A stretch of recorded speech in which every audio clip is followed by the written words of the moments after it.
Hello and welcome to the See Through podcast, brought to you by Herman's Auctioneers.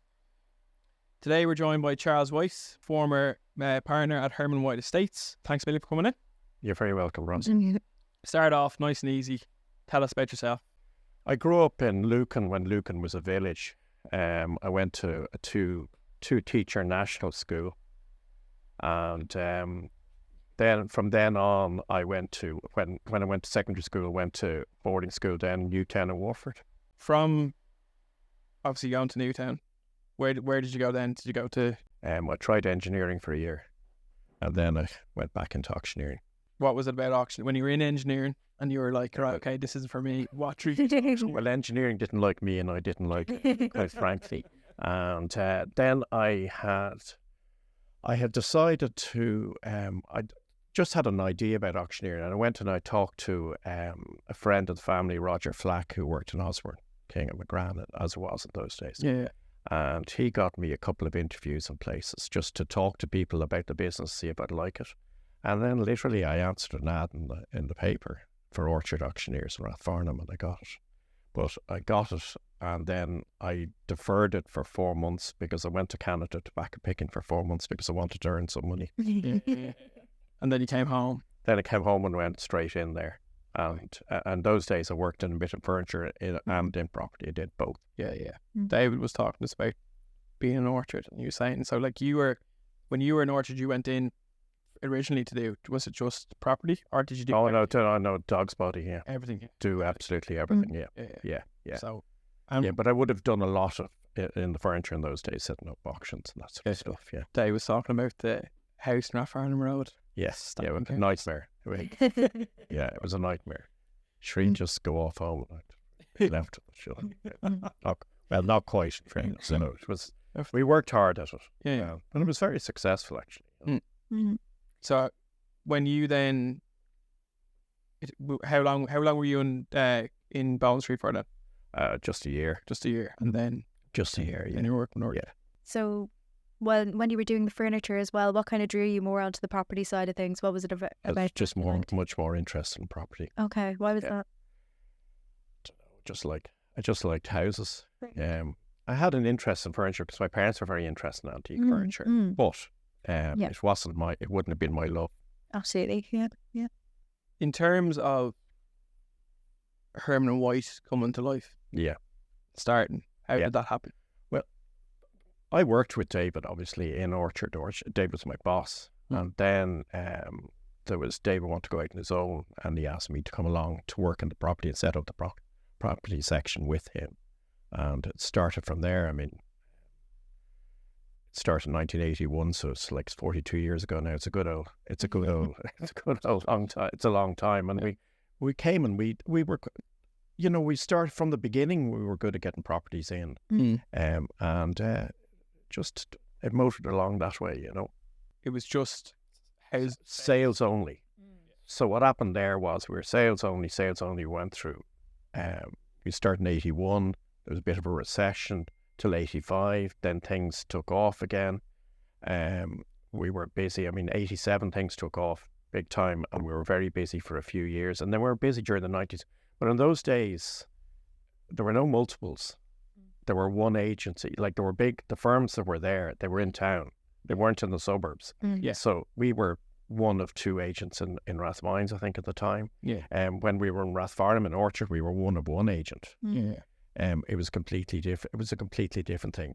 Now then, in the late 90s, the multiples started expanding into the suburbs, and they were just eating into our thing. So I said I just thought, look, we've got to generate some business. We had done a few lettings, but I never managed it. Yeah. I wouldn't have managed it. In fact, what happened was I went off on holidays with a friend of mine. He asked me to rent an apartment, and he rang. I put a tenant in there, and he rang me 2 weeks later. I can't cope with this. Can you manage it? Yeah. And I started from there, and then I got a small portfolio of stuff to manage, and we built it. And then I took in a letting agent to build the business. We had about 90 units, and then took in a letting agent, and we doubled that. And it just grew its own legs. And the one thing we did do, we managed 90% of what we let, and that was the secret of it, because we had a control on it. Yeah. And what was it about? Like management obviously is great because it's recurring and you have control, and at least you can. When you know what your fee income is each month. Yeah. Yeah. But is there, in terms of like, did you enjoy managing property? That's what you enjoy. No, I'm not going to say I did, because I didn't do a lot of the work. I was more in the management of the people that managed the properties. That was more my job. I mean, management is staff heavy. Yeah. Whereas sales, you can do it on your own. But sales, every day is a new day. You know, every single day is a new day. So sales you preferred more? Oh, I much preferred sales. I love sales. Yeah. I liked sales that went well. Is there a sale or an auction or a property that sticks out to you? Sticks out in your mind? There's a few for different reasons, but the main one that I remember is I had for sale 2 adjoining houses in Gardner Street. Now, this was, I can't remember the exact year, but it was just as the IFSC was being started to be built. Yeah. I think the AIB building was there, but nothing else. And the solicitor asked me to manage it, and because there were tenants in it, and there were control tenants, there'd been tenants there, and I used to collect the rents every week for about a year before it was ready, before the probate was through and all the rest. So it was the most extraordinary experience of my life, because I used to go into this, one of the houses was straightforward. I go into one person, she gave me all the rent. But the funny thing about that building was, when I walked up to the first floor, there was no first floor. There was only second, third and fourth. First floor had been sold to the house next door. Jesus. So it was just typical of old Dublin. Yeah. And then I went into the other, and they were, basically tenements. Yeah. And then I went into the house next door, and there was a lovely woman, and she used to sit on the return. She collected all the rents there's only about 4 people left on that house. And she was on the return of the hall floor. That was her kitchen and sitting room. Her bedroom was in the attic. Right. And she told me the first time she sheltered in the door of the house during the rebellion in 1916. And she ended up living there, and her husband had been the usher in the Savoy Cinema all his life. Yeah. And she was a character, but I had to go and talk to her and have tea and cake every single Friday. I'd get the news. And she lived there with her daughter, who was about 70. Incredible. So it was that. And then the house were sold, and ultimately they were converted into bed and breakfasts. Yeah. One was a travel lodge, and the other was B&B. Yeah. Is there an auction in your mind going to the more, I said, not necessarily just the furniture side, but obviously as auctions started off, you were auctioning properties? I would say in those days you auctioned anything that was good. Like those houses would have been auctioned. Yeah, they were auctioned. You would auction anything that was decent would auction, because the banks would organise the money within a week. Yeah. And you'd sell it, and if you sold in 3 weeks, contract signed, that was the end of it. So we would try to, you'd have about 2-3 auctions a month. For a small company, that was enough, you know what I mean? And, but those days are gone. Auctions are now for distressed properties, Mm-hmm. Do you remember the first house you auctioned? The first one, I do remember in Orchard auctioning 3.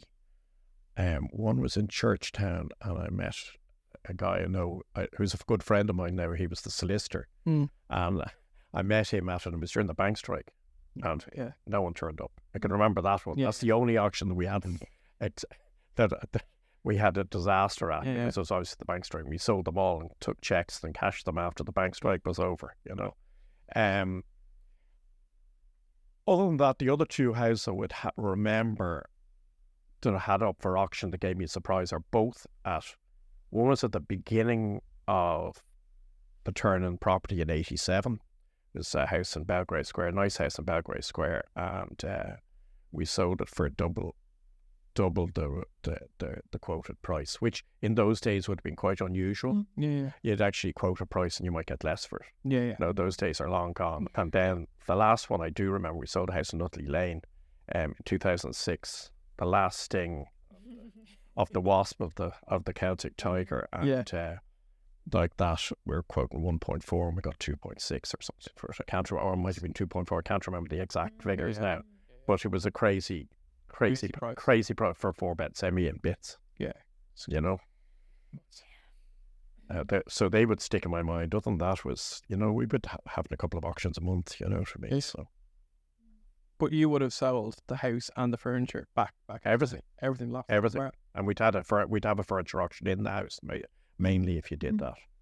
Now, being a Rathmines, we would have also sold an awful lot of pre-63 things. Yeah. Now, pre-63s, 80% of what we sold in pre-63s in the 80s went back to private housing.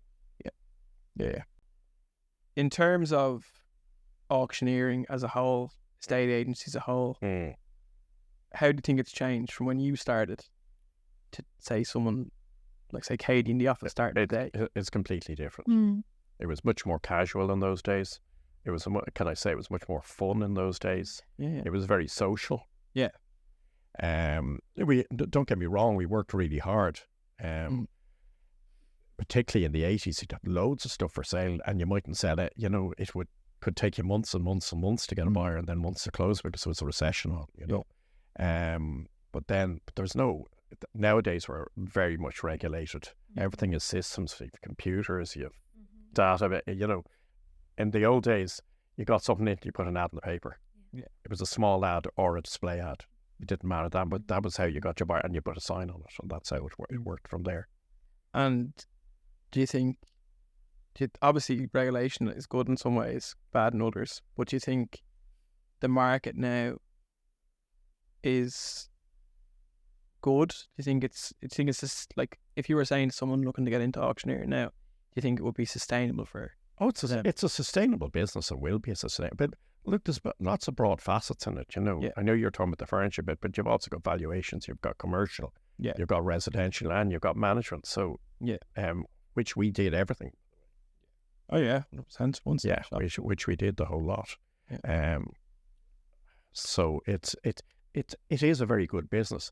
It's more regulated, but don't get me wrong, the regulation is good because it was a disaster for a lot of people in the 80s. You know what I mean? Big time. Yeah. And do you think, the part of you saying there, like, it was fun, there was stuff to sell, do you think supply is a problem? Supply is completely the problem. That's why the prices are what they are. Yeah. Simple as that. That's what's keeping the market up, is supply problem. It's the supply, because typically now interest rates going up, prices should be softening, but they don't seem to be. I think things are leveling out a bit, but they're not softening. Yeah. What do you think is the fix? The fix, more supply in both the rental and the sales. That is the long and the short of it. Because they have to get people out of it, because people are now renting for a long time. Yeah. They used to rent for a long time. When you were in your 20s, you went and bought a house. It was easy to get a mortgage. Now it's really hard to get a mortgage. You ready for your quick fire questions? Right, she's going to fire them out. Your fun question. Fun. Yeah. Got the serious stuff out of the way. Charles, what's your favourite colour? Blue. Why? Well, I don't know. It always is. It always was. Yeah. I have my wife's car is blue. My car is blue. My motorbike is blue. Yeah. Excellent. Yeah. Right. You can pick 3 items. Now, they're luxury items. So not your food, medicine, all that stuff is taken care of to bring to a desert island. What are the 3? What luxury? Well, it wouldn't be that luxury, to be honest. Yeah. I would. A luxury to you. Yeah. I would bring my music collection. Very good. I would bring a book. Yes. And a pack of cards. Very good. What? Strong. What's in the music collection? Oh God, a very eclectic taste in music, from sort of folk music up to rock music to I had to pick jazz but mainly jazz rock end of stuff. Nice. Pick one album to bring with you. Oh, that's a very good question. I don't know. It might be a Nick Cave album. It could be. No, you put me on the spot now. I can't. Yeah. But I mean, I like so much different types of music, and I go through phases of different things, different times. If you could go back to an era in time, just for a day, 24 hours, where would that be? Well, I think I grew up in a pretty good era, to be quite honest with you. But I would probably like to be in my 20s in the early 60s. Early 60s. Why is that? It was a time of big change and lots of music around and all the rest of it, and the explosion of music. That's what I would like to. Yeah. So, what was your kind of favorite part of your job? Showing house on a Saturday when you could talk to people. Very good. So it was just the kind of meeting with people. It's meeting with people and chatting to people, and people have time on a Saturday, and that's one thing I did. I loved doing Saturday viewings. So. Very good. What's your most prized possession? Easy. Straight off the bat. Yeah. Very good. Cool. Yeah, well, thank you so much for coming on. Yeah, very welcome. It's a pleasure. Yeah, so look, we obviously would like to thank everyone who's made the podcast possible. So Darren over there producing us from Total Vision Studios. And again, if you'd like to find out more about auctions and sales we have coming up, it's Herman's Auctioneers on Instagram and Twitter, and also hermans.ie. So yeah. Thanks a million. Thanks everybody. Thanks a million.